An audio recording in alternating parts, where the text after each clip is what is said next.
शांताकारं भुजगशयनं पद्मनाभं सुरेशं विश्वाधारं गगनसदृशं मेघवर्णं शुभांगं लक्ष्मीकान्तं कमलनयनं योगभिर्ध्यानगम्यं वंदे विष्णुं भवभयहरं सर्वलोकैकनाथं सर्वलोकैकनाथं। वसुदेवसुतं देवं कंसचाणूरमर्दनं देवकी परमानंदम श्रीकृष्णं वंदे जगद्गुरुं कृष्णं वंदे जगद्गुरुं। कृष्णाय वासुदेवाय हरे परमात्मने प्रणत क्लेश नाशाय गोविंदाय नमो नमः गोविंदाय नमो नमः। आज हम सभी ने प्रातःकालीन सत्र में अपनी उपस्थिति पंजीकृत कराई है। आते हैं तो पंजीकरण होता है, लेकिन ये जो उपस्थिति का जो पंजीकरण है यहाँ पर तो होते ही है, सत्र में तो रहते ही है, लेकिन जो ये विशेष पंजीकरण है वह भगवान श्री गोविंद के दरबार में हो जाता है और वे हम सभी को अपना विशेष भक्त मान लेते हैं। जैसे हमारी समस्त क्रियाओं का अंकन परमात्मा की व्यवस्था में होता है। परमात्मा की व्यवस्था में हमारे समस्त जितने भी कर्म होते हैं उन कर्मों का अंकन परमात्मा की व्यवस्था में होता है, क्योंकि कर्मों के अंकन से ही उनके परिणाम का आकलन होता है। हम परिणाम देखते हैं, बिना कर्मों के अंकन के परिणाम की कल्पना नहीं हो सकती। तो परिणाम हम देखते हैं, तो हम यहाँ पर उपस्थित हैं तो हमारी उपस्थिति श्री भगवान के यहाँ अंकित हो जाती है कि हमारे कार्य से सभी लोग उपस्थित हैं। तो ऐसा हमारा दृढ़ विचार है और ये विचार पूरी तरह से सत्य है, क्योंकि परम कर्मों के परिणाम को देख करके इस तथ्य को पुष्टता मिलती है, ये आधारभूत तथ्य है। तो आइए हम सभी भगवान श्री गोविंद के परम धाम में बैठ करके और भगवत चर्चा कर रहे हैं। इसी भगवत चर्चा को आगे गति देने के लिए अध्याय 16 के श्लोक संख्या 2 पर हम चर्चा करेंगे। अहिंसा सत्यम क्रोधस त्यागा शांतिर्पैशुनम दया भूतेषु लुप्तम मार्दवम भीड़ चापलम। तो श्री भगवान ने ये कहा कि दैवी संपदा को प्राप्त महापुरुषों में हिंसा का भाव नहीं रहता है, सत्य रहता है, क्रोध नहीं रहता है, त्याग रहता है, शांति रहती है, किसी की वे निंदा नहीं करते हैं, उनके अंदर देव समस्त प्राणियों के प्रति दया रहती है, हिंदी विषयों में वासक्त नहीं होते हैं और उनके अंदर कोमलता रहती है। तो इतने गुणों के संबंध में हम विगत सत्रों में चर्चा कर चुके हैं। अब यहाँ पर जो श्री भगवान ने विशेष प्रकार के 2 गुण और वर्णित कर दिए और लक्षण बता दिए। जैसे किसी व्यक्ति के लक्षणों का जब वर्णन करते हैं तो उसके आकार प्रकार उसके गुणों की का वर्णन करते हैं। यहाँ पर जो लक्षण हैं वह गुणात्मक हैं, गुणों पर आधारित हैं। तो अग्रिम जो लक्षण है वह हीरी नाम से श्री भगवान ने कहा और कहा कि जो दैवी संपदा को प्राप्त महापुरुष है उनके अंदर एक लज्जा रहती है, प्रतिकूल कर्मों के प्रति लज्जा का भाव रहता है, उनके अंदर एक संकोच रहता है कि हमें अमुक कर्म नहीं करना चाहिए, ये भाव रहता है। और दूसरा, अनावश्यक चेष्टाओं का अभाव रहता है। दो बातें विशेष होती हैं। तो पहले हम शास्त्र के प्रतिकूल जो आचरण है उसमें लज्जा का भाव क्या है, और जो अचापलम है, अनावश्यक चेष्टाएं नहीं होती हैं, ये दूसरा भाव रहता है। तो दोनों भावों पर आज की चर्चा को हम गति देने का प्रयत्न करेंगे। हमारी चेष्टाएं,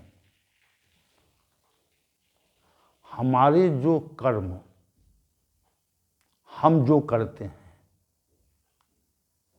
तो वे शास्त्र के प्रतिकूल हैं या शास्त्र के अनुकूल हैं, इस बात का जो विनिश्चय है वह परमात्मा के द्वारा प्रकट किए गए शास्त्रों के द्वारा होता है कि हमारा ये आचरण जो है वह शास्त्र संगत है या शास्त्र असंगत है, शास्त्र के प्रतिकूल है। तो सामान्य रूप से मनुष्य अपने मन के अनुसार,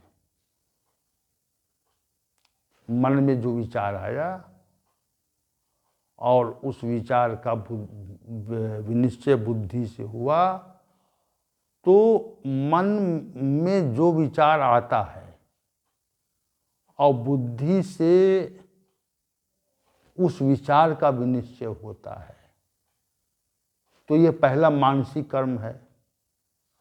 और मानसिक कर्म के उपरांत जो कर्मों का संपादन होना है, कर्मों का संपादन होना है, वह हमारे इंद्रियों और शरीर से होता है।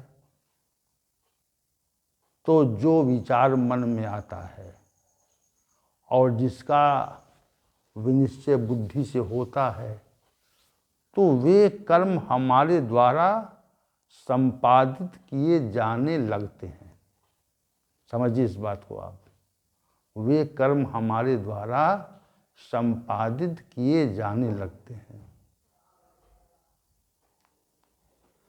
अब ये प्रश्न यहाँ पे उठता है कि जो भी हमारे मन में विचार आते हैं और बुद्धि से जिन विचारों का निश्चय होता है, तो वो शास्त्र के प्रतिकूल हैं, शास्त्र उनको मान्यता देता है कि नहीं देता है, या शास्त्र के प्रतिकूल हैं।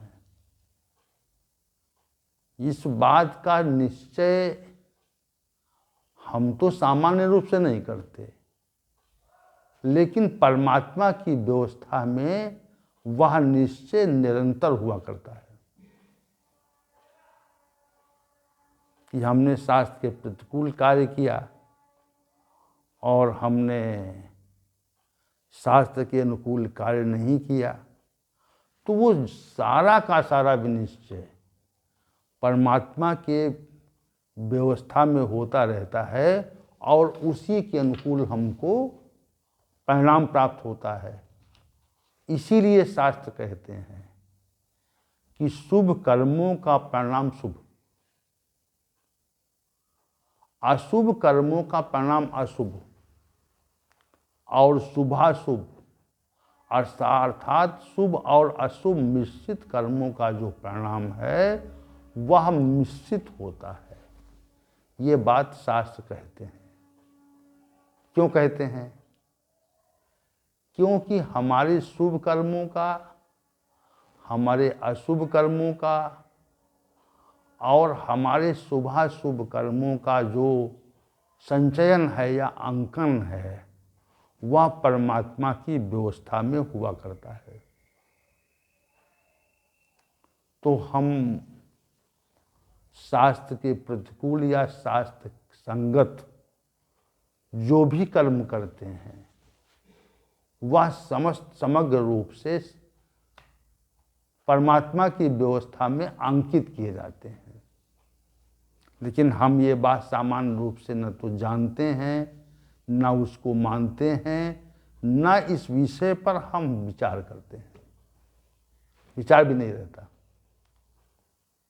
और सामान्य व्यक्ति तो उधर दृष्टि डालते ही नहीं है। वो अपने ढंग से, मनमाने ढंग से मन में जो विचार आया वो कार्य किया करता है। अब हम ये कहें कि हमें ये जानकारी नहीं है, इस जानकारी का अभाव है कि हम कौन सा कर्म करें और कौन सा न करें। और बहुत से महानुभाव इस बात को कहकर कर्मों के दायित्व से बचने का प्रयत्न करते हैं कि हमें शास्त्र का ज्ञान नहीं है। हम ये नहीं जानते कि कौन सा कर्म करना श्रेष्ठ है और कौन सा करना नहीं श्रेष्ठ नहीं है। जैसे अर्जुन ने कहा था कि हमें ये नहीं मालूम है कि हमें युद्ध करना चाहिए या नहीं करना चाहिए। तो वहाँ पर संशय है, और संशय में जानने की चेष्टा भी है। तो हम कोई शास्त्र के प्रतिकूल कर्म करते हैं और ये कहकर नहीं बच सकते कि हमको जानकारी नहीं है। जैसे संसार में कोई अपराध हम कर दें और हम ये कहें कि इस अपराध की सजा न्यायालय हमें क्या देगा, या ये अपराध है, इसकी जानकारी हमको नहीं है, इसलिए हमसे अमुक अपराध हो गया है। तो ऐसा कह करके हम अपराध के परिणाम से अपने को बचा नहीं सकते। हमें वो परिणाम भुगतना पड़ता है। तो हम शास्त्र के प्रतिकूल कर्म करते हैं और जीवन में असंख्य कर्म शास्त्र के प्रतिकूल करते रहते हैं और उसको उचित मान के करते हैं। लेकिन शास्त्र के प्रतिकूल हमने कभी जानबूझकर कर्म किए हों और उनमें हमें कुछ संकोच लगा हो, संकोच आ जाए कि यार ये काम ठीक नहीं है, तो क्या कभी आपको इस तरह का कि संकोच का भाव आपके मन में आया है या नहीं आया? ये बात आत्मनिरीक्षण की है कि हमारे मन में कभी इस बात का संकोच आया हो कि हमें अमुक कार्य नहीं करना चाहिए, या हमने अमुक कार्य किया वो उचित नहीं था या अनुचित था। तो हमारे मन में क्या कभी कोई ऐसा भाव आता है? तो संभवतः आप कहेंगे नहीं आता। हम ये समीक्षा नहीं करते कि हमें ये काम करने चाहिए या नहीं करना चाहिए, और इस बात की समीक्षा भी नहीं करते, इस बात पर विचार भी नहीं करते कि हमें अमुक कार्य करना चाहिए था। तो विचार नहीं करते तो उसमें संकोच का प्रश्न ही नहीं है। जहाँ पर ये विचार होता है कि हमको अमुक कार्य नहीं करना चाहिए,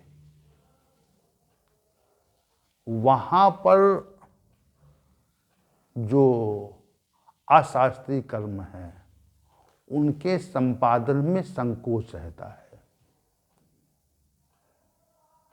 अब यहाँ पर दो तरह की परिणाम के बारे में विचार करने लगते हैं हम कि समाज में हमारे बारे में लोग क्या कहेंगे और परमात्मा हमारे आचरण के विषय में क्या कहेगा। दो तरह की बातें हैं ये। तो समाज हमारे प्रत्येक कर्म का आकलन करता है, उसको देखता है और उस पर उचित अनुचित प्रतिक्रिया व्यक्त करता है। समाज का ये जो कार्य है वह निरंतर चलता रहता है। लेकिन परमात्मा कोई उचित अनुचित प्रतिक्रिया तो नहीं देता, लेकिन परिणाम के रूप में उचित अनुचित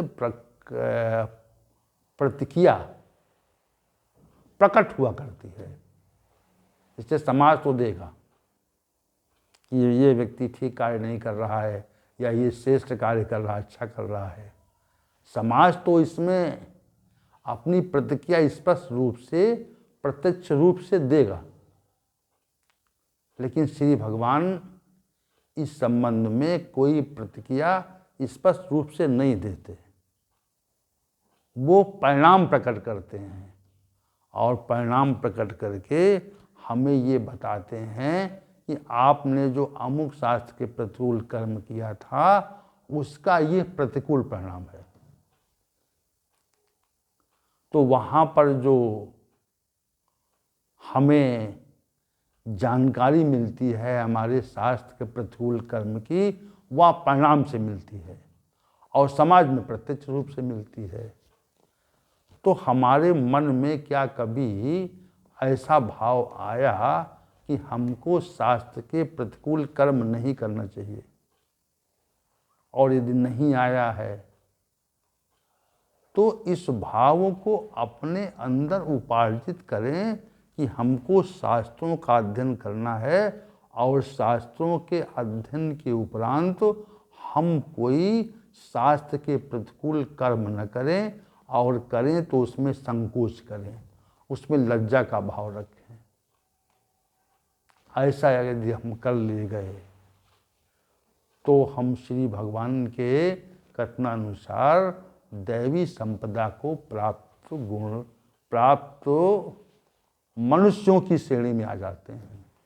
लज्जा का भाव, समाज में जो नहीं किया जाना चाहिए उसको हमें कदापि नहीं करना है, और उसमें लज्जा का भाव रहे, संकोच रहे मन में, ये अमुक कर्म नहीं ठीक है। इससे समाज में एक विशेष प्रकार की अव्यवस्था उपस्थित हो जाती है। ऐसा मान करके समाज को नैतिक मूल्यों से बांधे रखने के लिए हमें स्वयं का उचित आचरण करना है, और शास्त्र के प्रतिकूल आचरण में हमें नितांत रूप से अपने को पृथक रखना है, और हमें अशास्त्र संगत कर्मों में लज्जा का आभास करना है। जैसे बहुत लोग कहते हैं कि हम जो चाहें सो करें। अनैतिक कार्यों में लज्जा का आभास न करना, ये आसुरी संपदा को प्राप्त पुरुष के लक्षण हैं। दैवी संपदा को प्राप्त पुरुष के लक्षणों के प्रतिकूल आसुरी संपदा को प्राप्त पुरुषों के लक्षण भी दिए गए हैं, आगे उन पे चर्चा होगी। तो आज श्री भगवान ने ये कहा कि शास्त्र के प्रतिकूल कोई आचरण दैवी संपदा को प्राप्त महापुरुष नहीं करता। और इस श्लोक का जो अंतिम लक्षण है वह श्री भगवान ने आचापलम पद से कहा, अनावश्यक चेष्टा नहीं करता। अनावश्यक चेष्टा क्या होती है? जो आवश्यक चेष्टा नहीं होती, जिसकी आवश्यकता नहीं है, जिस चेष्टा की, जिस क्रिया की आवश्यकता नहीं है, उसको अचापलम कहा जाता है। और हम सभी कितनी अधिक मात्रा में अनावश्यक चेष्टाएं करते हैं। अनावश्यक, उसका कोई अभिप्राय नहीं होता। समाज में हम कितनी अनावश्यक चेष्टाएं करते हैं। स्वयं को श्रेष्ठ प्रकट करने का भाव, उत्तम प्रकट करने का भाव, हम कुछ हैं, इसको समाज में प्रकट करने का भाव, हमें किसी एक विषय का या अनेक विषयों का ज्ञान है, इसको प्रकट करने का भाव, या समाज में ऐसी क्रियाएं करना जिससे सामाजिक व्यवस्था का समापन हो, जिससे सामाजिक व्यवस्था का समापन हो, उसे अनावश्यक चेष्टा माना जाता है। और मेरे विचार से वर्तमान काल में जो अनावश्यक चेष्टाएं हैं, जो हमें नहीं करनी चाहिए, वह बहुत विशद रूप से हो रही हैं। अब इसमें एक तथ्य ये विचार करें हम कि हमें क्या करना चाहिए और क्या नहीं करना चाहिए।